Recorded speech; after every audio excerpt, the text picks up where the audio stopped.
வணக்கம் நேயர்களே! இன்னைக்கு நாம ஈடியோட வேலைக்கு பணம் பெற்றதா கூறப்படும் ஊழல் வழக்க பத்தி தான் பார்க்க போறோம். அமலாக்க இயக்குனர், தமிழ்நாடு நகராட்சி நிர்வாகம், நகர்ப்புறம் மற்றும் குடிநீர் வழங்கல் துறை அமைச்சர் கே.என். நேரு மற்றும் அவரது குடும்பத்தினருக்கு எதிரான 2 முக்கிய வழக்குகளை விசாரித்து வருகிறது. அதிலில் ஒன்றுதான் பழைய வங்கிக் கடன் மோசடி, மற்றொன்று வேலைக்கு பணம் பெற்றதாக கூறப்படும் ஊழல் வழக்கு. இதுவே அமலாக்கத்துறை விசாரணையின் முதன்மை அடிப்படையாகும்.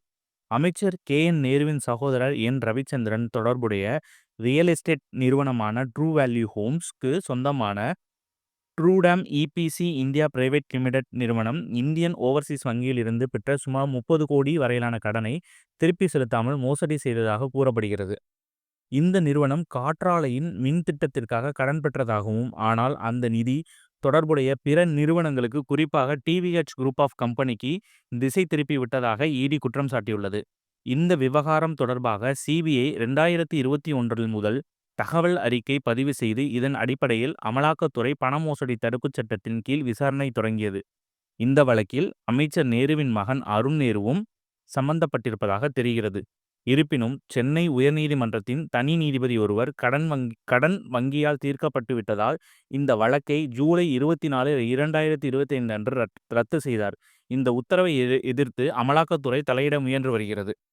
ஏப்ரல் 2025 நடத்தப்பட்ட சோதனைகளின் போது கைப்பற்றப்பட்ட ஆவணங்கள் மற்றும் டிஜிட்டல் ஆதாரங்களின் அடிப்படையில் நகராட்சி நிர்வாகம் மற்றும் குடிநீர் வழங்கல் துறையில் 2538 பணியிடங்களுக்கு ஆட்களை நியமிப்பதில் முறைகேடுகள் நடந்ததாக இடி புதிய குற்றச்சாட்டுகளை முன்வைத்துள்ளது.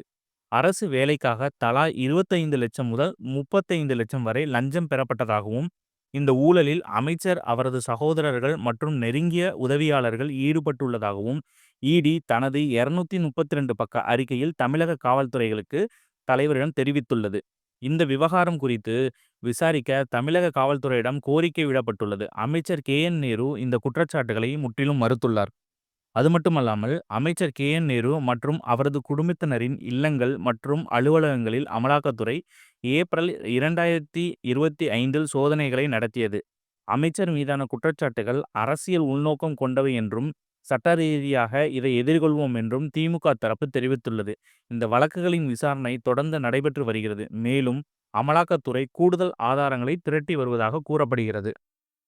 எனக்கு தெரிஞ்சு இந்த பீகாரோட எலெக்ஷன்ஸ் ரிசல்ட் வந்ததுக்கு அப்புறம் கண்டிப்பா இந்த கேஸ் சூடு பிடிக்கும்னு நினைக்கிறேன். அது மட்டும் இல்லாம எதிர்க்கட்சிகளான அதிமுக மற்றும் பாஜக இந்த விவகாரத்துல சிபிஐ விசாரணைக்கு கோரிக்கை விடுத்திருக்காங்க. பார்க்கலாம் என்ன நடக்க போகுதுன்னு. மேலும் இந்த கேஸ் தொடர்பான அப்டேட்டுக்கு நம்ம சேனலை சப்ஸ்கிரைப் பண்ணுங்க, லைக் பண்ணுங்க, கமெண்ட் பண்ணுங்க. நன்றி, வணக்கம்.